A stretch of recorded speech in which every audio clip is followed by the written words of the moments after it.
এটা হলো আমার এই যে দাদার কবর, ওই যে যাকে বলছিলাম না যে কুফরি কলাম বান করে মারা হয়েছে শান্তি দাদা।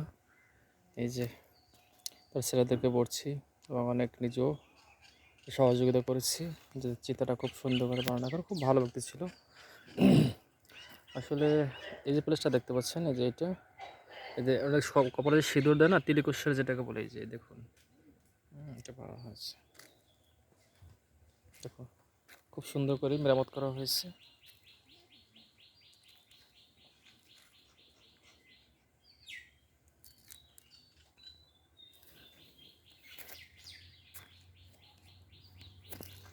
এই যে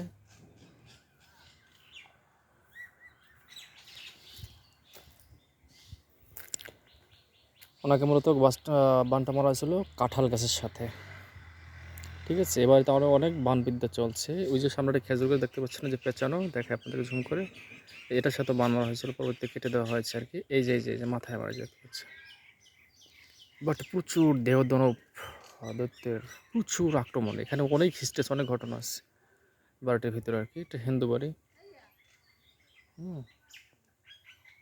আসলে উনি জীবিত না, আজকে যদি থাকতো আমাকে এতটা ভালোবাসতো, টাইপের দেখতে আসি। ওনার জন্য খুবই মায়া হয় আমার।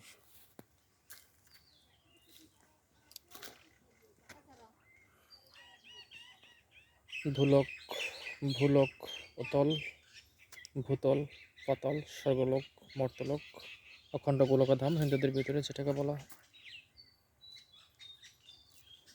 যাই হোক, শুভকামনা।